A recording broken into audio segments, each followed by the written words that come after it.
नमस्कार, मैं आर के सक्सेना, मास्टरमाइंड कोचिंग रीवा मध्य प्रदेश। आज मेरी ये जीके जीएस की क्लास है जो विभिन्न कॉम्पिटिटिव एग्जामों में आते हैं क्वेश्चन। तो आज मेरा टॉपिक है ज्वालामुखी और ये मेरी क्लास है ज्योग्राफी भूगोल का, जो है वो विश्व का भूगोल। और क्लास कौन सी क्रम की क्लास है हमारी? ये 8वीं क्लास है। तो आज हम इस क्लास में आपको एक बहुत ही महत्वपूर्ण टॉपिक ज्वालामुखी पढ़ाने जा रहे हैं। तो इस वीडियो का हमारा ये उद्देश्य है कि ज्वालामुखी से जहाँ जहाँ से क्वेश्चन एग्जाम में बनते हैं मैं उन क्वेश्चनों को जो है वो बताता चलूँ। तो चलिए हम शुरू करते हैं। तो पहले तो हम ये जानना चाहते हैं कि ज्वालामुखी है क्या, है ना। तो ज्वालामुखी सबने सुना है शब्द ये, और लगभग हम जानते भी हैं, लेकिन थोड़ा सा हम यहाँ पे टेक्निकल बताएंगे कि जहाँ से क्वेश्चन बनते हैं आपके। तो भूपटल पर, जो भूमि की ऊपरी सतह होती है, भूपटल पर स्थित वह स्थान जिससे होकर पृथ्वी के अंदर का जो पिघला हुआ पदार्थ है, जैसे मैग्मा है, भाप है, राख है, गैसें हैं, ये जो है वो तेज़ी से बाहर निकलती हैं। तो एक आकृति बनती है, एक क्रिया होती है, उस क्रिया को हम क्या बोलते हैं? ज्वालामुखी बोलते हैं। और एक क्वेश्चन आपका ये पूछता है कि क्रेटर क्या है?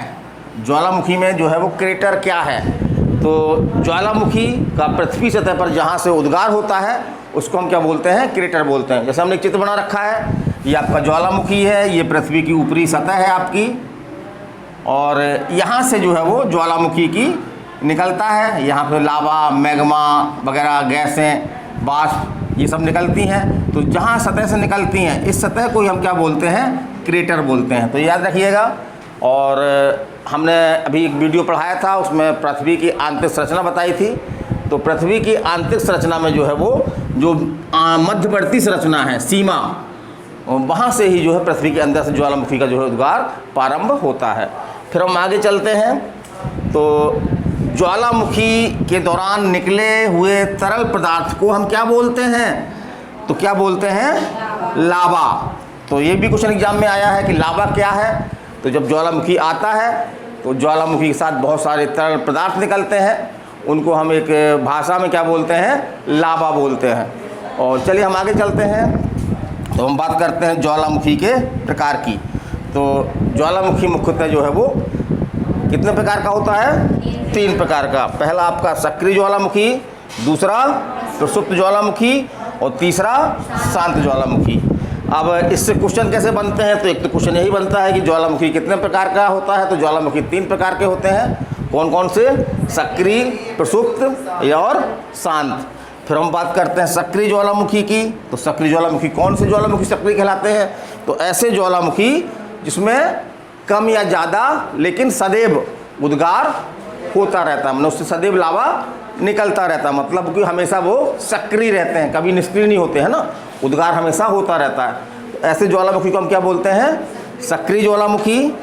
और इसके कुछ जो एग्जाम्पल है, और एक तो आपका ये है कि लगभग दुनिया में जो है वो 500 से अधिक जो है वो सक्रिय ज्वालामुखी पाए जाते हैं। अब हम कुछ एग्जाम्पल लें कि कौन कौन से ज्वालामुखी जो है सक्रिय हैं। इस तरह क्वेश्चन आपका आता है, या तो ज्वालामुखी का प्रकार पूछेगा, किस प्रकार का ज्वालामुखी है ये, और या पूछेगा कि ये सक्रिय ज्वालामुखी जो है वो उसकी स्थिति कहाँ है, लोकेशन कहाँ पे, कहाँ पर वो स्थित है। तो हम चलते हैं पहला, जैसे हम लिखते हैं कोलिमा, ये सक्रिय ज्वालामुखी है, कहाँ पर है आपका? मैक्सिको में है। इसी तरह से एक महत्वपूर्ण ज्वालामुखी है, इससे क्वेश्चन बनता है आपका स्टाम्बोली। स्टाम्बोली ये आपका कहाँ पे है? इटली में है। और भूमध्य सागर के काफ़ी बड़े हिस्से में जो है ये प्रकाश फैलाता है, इसके कारण से इसको जो है वो क्या बोलते हैं? भूमध्य सागर का प्रकाश स्तंभ। तो ये क्वेश्चन कई एग्जाम में आया है आपके कि भूमध्य सागर का प्रकाश स्तंभ किसे कहा जाता है? तो किसे कहा जाता है? स्टाम्बोली को। स्टाम्बोली को। और जैसे आपने सुना होगा जो सड़क के किनारे लाइट लगी रहती है, क्या बोलते हैं उसको अपन? स्ट्रीट लाइट बोलते हैं। जो सड़क के किनारे लाइटें लगी होती हैं उसको क्या बोलते हैं? Street light. वो क्या करती हैं? प्रकाश देती हैं। तो उसी से हम बना लें स्टाम्बोली, याद रखना है। उसी से हमको क्या रखना है याद? स्टाम्बोली। स्ट्रीट से है ना, स्ट्रीट आ रहा ना, स्ट्रा है ना, स्ट्रीट बोली। तो इस तरह से हम जो है वो इसको याद रखेंगे, भूमध्य सागर का प्रकाश स्तंभ। फिर आपका एक है आपका एटना, ये कहाँ पे है आपका? इटली में है। चलिए अब हम दूसरा प्रकार देखते हैं। दूसरा प्रकार कौन सा है आपका? प्रसुप्त ज्वालामुखी। तो ये क्या है? तो अब तक उद्गार नहीं हुए हैं लेकिन भविष्य में कभी भी उद्गार हो सकता है। तो ऐसे ज्वालामुखी क्या कहलाएंगे? प्रसुप्त ज्वालामुखी कहलाएंगे, या सोया हुआ ज्वालामुखी। इसको क्या बोलते हैं? सोया हुआ ज्वालामुखी। और इसके एग्जाम्पल देखते हैं। जैसे बहुत फेमस ज्वालामुखी है ये फ्यूजियामा। ये कहाँ पे है आपका? जापान में है। तो कई एग्जाम में ये पूछा गया है कि फ्यूजियामा ज्वालामुखी जो है वो कहाँ पर है? तो कहाँ पे है? जापान में है। और इसी तरह से मेयन, ये आपका कहाँ पे है? फिलीपींस में है। इस प्रकार से काकराटोका, ये आपका कहाँ पे है? सुंडा जलडमरू मध्य में है। फिर तीसरा ज्वालामुखी हम देखते हैं। तीसरा ज्वालामुखी कौन सा है आपका? शांत ज्वालामुखी। तो इसमें नाम से ही है कि भाई कहीं पे कभी इसमें ज्वाला उद्गार हुआ था लेकिन अब शांत है और भविष्य में भी इसमें उद्गार होने की संभावना नहीं है, है ना। ऐसे ज्वालामुखी जिसमें पहले उद्गार हुआ है लेकिन काफ़ी समय से नहीं हुआ है, लेकिन भविष्य में जो है वो कभी भी उद्गार हो सकता है। तो ज्वालामुखी कभी उद्गार हुआ है लेकिन भविष्य में उद्गार होने की संभावना नहीं है। उल्टा बोल गया है ना, सॉरी, इसके लिए संभावना नहीं है, माने कभी उद्गार हुआ था। ज्वालामुखी का अवशेष दिखता है कि यहाँ पे कभी ज्वालामुखी इस क्षेत्र में आया था लेकिन भविष्य में ज्वालामुखी आने की कोई संभावना नहीं है। तो ऐसे ज्वालामुखी को हम क्या बोलते हैं? शांत ज्वालामुखी। इसके एग्जाम्पल देखते हैं। तो एक है आपका किलीमंजारो। ये कहाँ पे है आपका? अफ्रीका में है किलीमंजारो।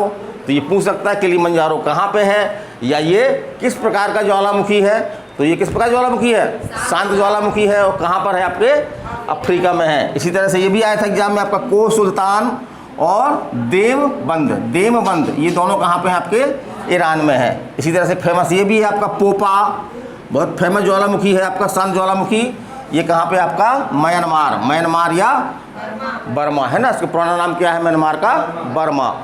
फिर हम कुछ और ज्वालामुखी संबंधित प्रश्नों की बात करते हैं। जैसे कि विश्व की सर्वाधिक ऊंचाई पर स्थित शांत ज्वालामुखी कौन सा है ना। विश्व की सर्वाधिक ऊंचाई पर स्थित शांत ज्वालामुखी कौन सा है आपका? अकोकागुआ। कहाँ पे है ये? एंडीज पर्वतमाला में, एंडीज पर्वतमाला में। फिर हम देखते हैं कि सर्वाधिक सक्रिय ज्वालामुखी कहाँ पर है? तो कहाँ पे है? प्रशांत महासागर के तटवर्ती क्षेत्रों में। और एक शब्द से ज्वालामुखी से जुड़ा हुआ शब्द है गीजर। तो गीजर क्या है? तो जैसे कहीं पे ज्वालामुखी आता है तो उससे दरारें पड़ जाती हैं और उस दरारों से जो हो हमेशा जो है वो गर्म पदार्थ जो है वो तरल पदार्थ निकलता रहता, बहता रहता है। उसको हम क्या बोलते हैं? गीजर। समझ गए। अब हम भारत में थोड़ा बात करते हैं। तो भारत में भी दो ज्वालामुखी हैं। एक तो आपका बैरन है। बैरन ये आपका कहाँ पे है? अंडमान निकोबार द्वीप समूह में है। और किस प्रकार का ज्वालामुखी है ये?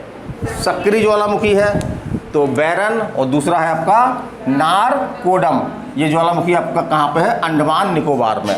तो ये अपना एक केंद्र शासित प्रदेश है, वहाँ पर ये अपने दो ज्वालामुखी जो भारत में है वो यहाँ पर स्थित हैं। तो ये पूछ जा सकते हैं आपके। तो चलिए मेरा ये टॉपिक ख़त्म हुआ। आज का मेरा टॉपिक था ज्वालामुखी। और कल मेरा ही महत्वपूर्ण टॉपिक होगा ज्योग्राफी में, वो होगा आपका भूकंप। तो मैं भूकंप बताऊँगा, उसको आप लोग देखिएगा। और कैसा लगे वीडियो उसको आप मैसेज करके बताएं। चलिए विदाई लेता हूँ। नमस्कार, धन्यवाद।